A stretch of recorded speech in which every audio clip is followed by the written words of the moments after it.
დიდი მადლობა, რომ პასუხობთ ჩვენ კითხვებს. მინდა რომ ვილაპარაკოთ ოპერაციაზე, რომელიც 28 თებერვალს დაიწყო და ამ ეტაპზე, რაც ვიცით, ეს არის ასევე ამერიკის პრეზიდენტის მონიშნა დროის, რომ ეს შეიძლება 4-5 კვირა გაგრძელდეს და შეიძლება მეტიც. Როგორ უყურებთ ამ ოპერაციას, როგორ უყურებთ თქვენ და რამდენად შესაძლებელია ამ საჰაერო დარტყმებმა შეასრულოს მისი მთავარი ამოცანა, ერთ-ერთი მთავარი რეჟიმის შეცვლა და ასევე კიდევ ორი სამხედრო რესურსების შემცირება და მათ შორის ბირთვული პროგრამის შეჩერება. მოგესალმებით, მადლობა მოწვევისთვის. ხო, პრეზიდენტმა ტრამპმა ჯერ კიდევ შაბათს განაცხადა, რომ ორი მთავარი მიზანი აქვს ამ ოპერაციას. ხო, ერთი არის პირობითად დემილიტარიზაცია, ირანის ბირთვული და ბალისტიკური შესაძლებლობების განადგურება და სამხედრო შესაძლებლობების იმდენად დასუსტება, რომ ირანის საფრთხეს არ წარმოადგენდეს რეგიონში და მეორე პირობითად დავარქვათ დეკაპიტაცია, ხო? ანუ ლიდერების ხელმძღვანელობის თავისკვეთა, ანუ ლიდერების განადგურება და რეჟიმის იმ დონეზე დეზინტეგრაცია, რომ მერე თქვათ ხალხმა დაამხოს ეს რეჟიმი, ან მოხდეს სახალხო რევოლუცია. პირველი მიზანი გაცილებით განხორციელებადია იმ კუთხით, რომ ამერიკას და ისრაელს სრული, თქვათ, საჰაერო უპირატესობა აქვს და ნებისმიერ მიზანს დაბომბავენ მეტნაკლებად. რაც შეეხება ეხლა დაბომბებით გამოწვეული სახალხო რევოლუცია, ამას მე ცოტა სკეპტიკურად ვუყურებ მარტივ მიზეზის გამო, რომ სანამ იბომბები, ეხლა ვინ გამოვარდება რევოლუციის მოსაწყობად, ხო, ცოტა რთული ამბავია დაბომბები და დაბომბები რო გაჩერდება, აი მერე რა მოხდება, ან ეს როდის გაჩერდება, ამიტომ დღეს რო ბრიფინგი მქონდა სხვათა შორის ამ რეჟიმის ცვლილებაზე ნაკლები ილაპარაკა, იმიტომ რომ და სხვათა შორის ილაპარაკა, რომ შეიძლება ჯარის დამატება დაგჭირდესო. ანუ ხვდებიან იმ რისკებს და გამოწვევებს, რაც კი, სხვათა შორის ადაზვერვო მონაცემებზე დაყნობით რამდენიმე ანალიტიკური სტატია იყო, სადაც არის საუბარი, რომ უკვე ნაკლებად ელოდებიან, რომ შეიძლება ახლა გინდა თუ არა ხვალ ჩამოიშალოს სისტემა და რეჟიმი გამოიცვალოს. ანუ უფრო სხვა ტიპის გადაწყობა მოხდა, დალაპარაკების მზაობაც იყო ტრამპის მხრიდან, ხომ ასეა? აქ ხო, აქ ესეთი საკითხია, შემოსატანი, რომ ჯერ ერთი თუ ანუ თლიანად თუ გაანადგურებ ქვეყნის ხელმძღვანელობას და უკანასკენ, რა ვიცი, პოლიციელამდე და გუბერნატორამდე გაანადგურებ, ის ქაოსი რაც წარმოიქმნება, არ არის აუცილებელი, რომ ამან მოასწავლოს ეს ეგრეთ წოდებული პროდემოკრატიული რევოლუცია, ხო? მარტო დემოკრატები ხო არ გამოვარდებიან ქუჩაში იქ და ირანში უფრო რადიკალური ძალები შეიძლება არიან, რომელიც ამ ქაოსით ისარგებლებენ, ხო? ხა მარტო ერთი ძალა ხო არ ისარგებლებს ქაოსით, ეს ერთი და მეორე აქ აი საკითხი არის ეს შემდგომი, რომ რამდენად შეძლებს, თქვათ, ხელმძღვანელობის განადგურების მიუხედავად ირანული სახელმწიფოს, ირანული რეჟიმის ფუნქციონირებას, ეგრეთ წოდებული ირანული deep state-ი რამდენად შეძლებს, რომ გაუძლოს ამ წნეხს, როცა ხელმძღვანელობა არ არის, მაგრამ სისტემის ჭანჭიკები მაინც ასრულებენ იმ დავალებას, რაც მათთვის მიცემულია და თუ ასე ვთქვათ, ირანული deep state-ი, ესე დავარქვათ, იმ დონეზე დალაგებულია, რომ თქვათ, მათ ხელმძღვანელობა არ ჭირდება და ავტონომიურების იმხელა უნარი აქვს, შეიძლება ეს 4-5 კვირა გაძლონ, ხო, ჯერჯერობით, როგორც გაზეთებიდან ვიცით, ლარიჯანის მინიმუმ 4 შრის 4 თითო თანამდებობაზე მინიმუმ 4 ჩამნაცვლებელია, თქვათ, შერჩევა. კი ბატონო, ლარიჯანზე სხვათა შორის დღეს სტუდიაშიც ბევრმა, ვინც იცნობს თეირანს, ირანს კარგად, ყველა ფსონს დებს, რომ ლარიჯანი იქნება მთავარი ფიგურა ირანის მომავალში. ხო, ის ალბათ სულიერი ლიდერი არ და ვერ გახდება, მას ეხლა სასულიერო ჩინი არ აქვს, თუმცა ხამენეისაც არ ქონდა და ბოლო მომენტში მიცეს სასულიერო წოდება შესაბამისად, მაგრამ აიათოლების შთამომავალი ყოფილა. ხო, მაგრამ დღესდღეობით ის არის, ხო, როგორც სამოქალაქო ტანსაცმელში. ხო, ის არის მთავარი ჯერჯერობით ირანში. პრეზიდენტ დიც არავინ არაფერს არ ეკითხება, მიუხედავად იმისა, რომ იმ სამკაციან საბჭოშია, რომელიც სულიერი ლიდერის გარდაცვალების შემდეგ თქვა წარმოიქმნა, რომ დროებით ძალაუფლების ვაკუუმი შეავსოს, რეალურად ყველაფერს წყვეტს ლარიჯანი. ხო და აქ არის კითხვა და ზოგადად ირანის მიზანი რა არის ამ ომში? პირველი, რომ მოინელოს, ასე ვთქვათ, ეს საჰაერო დარტყმები ისე, რომ გაძლოს და ამითი უშჩვენოს ამერიკას და ისრაელს, რომ ა ვერ დამამხობ და ბ ჩემ სამხედრო ინფრასტრუქტურას იმდენად ვერ გაანადგურებ, რომ ეწინააღმდეგობა ვერ გაგიწიო და შემდეგში თქვენ უკეთეს პირობებზე დამილაგდებით. ეს ერთი და მეორე, ამ ომის გადატანა და ეხა სულელები, ირანელები არ არიან, ხვდებიან რომ ხა თვით ომს ესე ვერ მოუგებენ, მაგრამ იმ ტკივილის მიყენება იქნება ეს ყურის სახელმწიფოები, ისრაელი ჰორმუზის სრუტის გადაკვეთვა რო თქვა ბენზინი და გაზი გაძვირდეს რომ იმდანაც ტკივილის მიყენება ეს იქნება ევროპული სახელმწიფოები, ყურის სახელმწიფოები რომ მათ უკვე მერე ტრამპზე ზეწოლა განახორციელონ რომ დაუზავდი და შეწყვიტეს ეს სამხედრო ოპერაცია ეს არის ირანის მიზანი. მეორე კუთხით ასევე გათვლები არის როგორც ბალისტიკური რაკეტებია სასრული რესურსი, ისე რა თქმა უნდა ეს პატრიოტის ესე ბალისტიკური რაკეტების ჩამოგდები რაკეტები და ასე შემდეგ სასრული რესურსია. რა თქმა უნდა ისრაელს და ამერიკას გაცილებით უკეთესი მომარაგება აქვს, მაგრამ აი ეს გათვლებიც არის. თქვენ რამდენი ხანი გეყოფათ ასე ვთქვათ სურვილი ძალა და შესაძლებლობა. ამ ხრივ თანაფარდობა როგორია არა ირანის სასარგებლოდ?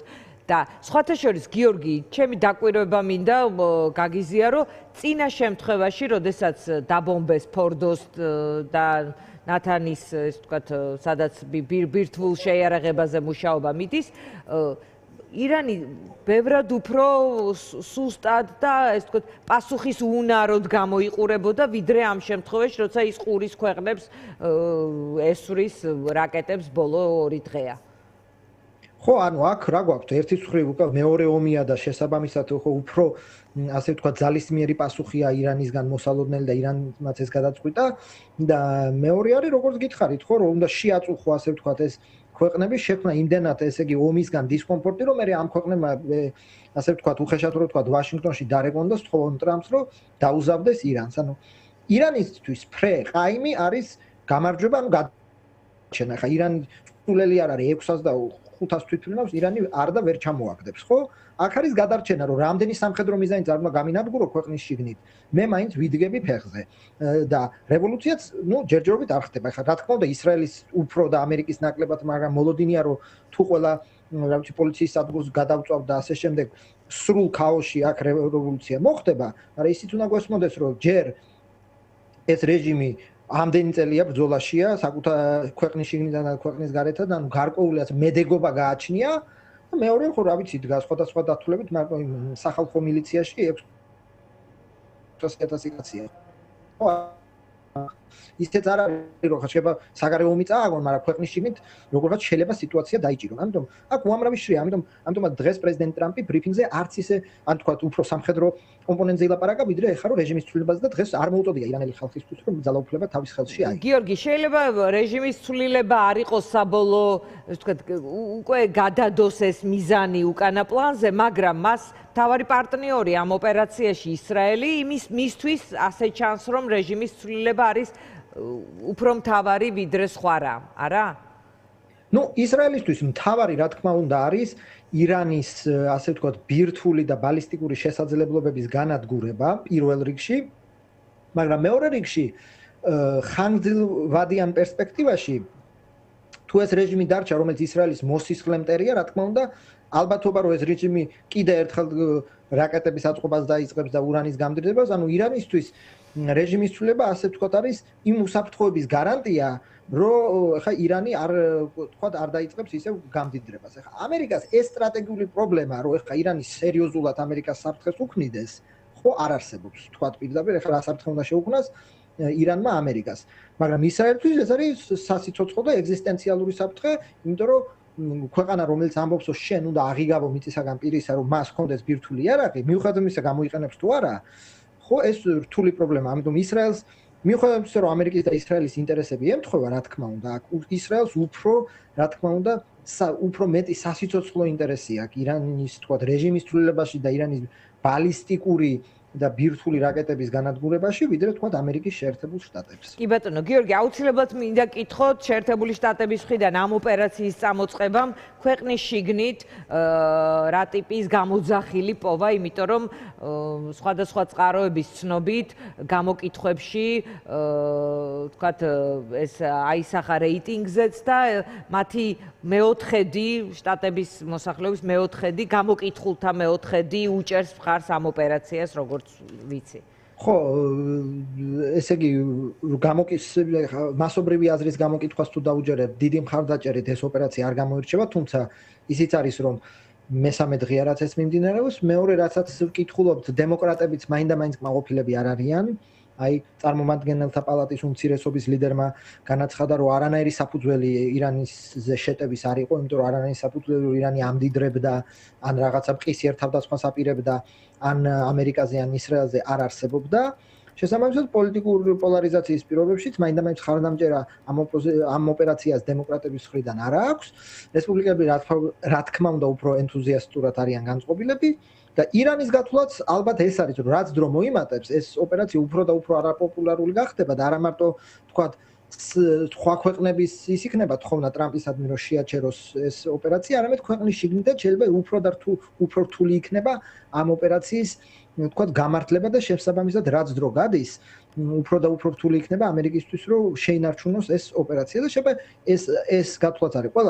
ყველა შემთხვევაში ირანის ორიენტაცია არის რომ უნდა გავუძლოთ და დავუმტკიცოთ რომ ვერ დაგვამხობთ და სამხედრო ძალით ვერ გაგვანადგურებთ. კი ბატონო, რა მოლოდინი შეიძლება იყოს ახლა უახლოეს პერიოდში ამ ოპერაციისგან? რეგიონულ ომად გადაქცევის რამდენად არის ეს რესურსი? რეგიონალურ ესკალაცია უკვე ვხედავთ. ეხლა რეგიონალურ ომს უკვე ჭირდება ეხლა სამხედრო ძალების ჩართვა, იმ კუთხით რომ ეხლა სახმელეთო ოპერაცია, თუმცა დღეს ამერიკის თავდაცვის მინისტრმა არ გამორიცხა და არც ტრამპმა რომ შეიძლება იყოს სახმელეთო ოპერაცია, თუმცა ეს ეხლა ძალიან დიდი გეოგრაფიულად ურთულესია, როგორც ამიხსნეს სტუმრებმა. ხო, და მეორე ეხლა 90 მილიონიანი ქვეყანაა და რაც არ უნდა რეჟიმი ეზიძღებოდა, ჯერ ესეც ხო არც ერთი დიქტატურა მარტო ძალმომრეობაზე არ დგას, ხო ხარ ვიცი, ჩრდილოეთ კორეას თუ არ ჩავთვლით, რაღაცა სახალხო შიდა ლეგიტიმაციას ყველა რეჟიმი ემყარება, ხო, როგორც ნახეთ ხალხი თეირანში, რომელსაც უხაროდა აიათოლა ალი ხამენეის ასე ვთქვათ დაბომბვა, ასევე ნახეთ ის რა ქვია, სამგლოვია რომ მიტინგებით, ამიტომ ესე არ არის, რომ ეხლა არავინ არ უჭერს ხარს ქვეყნის შიგნით ისლამურ რესპუბლიკას და ეხლა ჯერს ერთი იმდენი ჯარისკაცი არც არის რომ შეიჭრას და რომ შეიჭრები იქ ეხლა უკვე ის არ არის ხა თვითმფრინავები ვეღარ გიშველის, იქ უკვე ავღანეთი და ერაყის შეიძლება განმეორდეს, ამიტომ ეს მაგალითები ამერიკელებს თვალწინ უდებთ. რეგიონალური ესკალაცია უკვე დაწყებულია, რამდენად ეხლა საჰაერო ძალების მიღმა თვითონ ამ ყურის ქვეყნები შეიძლება ჩაერთონ სამხედრო ოპერაციაში ძალიან რთულად წარმომიდგენია, თუმცა რა თქმა უნდა, უფრო დღეს ხო აი უკვე კატარის საჰაერო ძალებმა ორი თვითმფრინავი ჩამოაგდეს ირანის და ხა ჯერ საზღვაო ბრძოლები არ გვინახავს, შეიძლება საზღვაო ბრძოლებიც დაიწყოს. კი ბატონო, მადლობა გიორგი, მადლობა, იმედი მაქვს რომ ამ ოპერაციის მსვლელობისას არაერთხელ გვექნება თქვენთან საუბრის შესაძლებლობა. დავემშვიდობები გიორგი ხატიაშვილს, დავემშვიდობები პოლიტიკური ამბების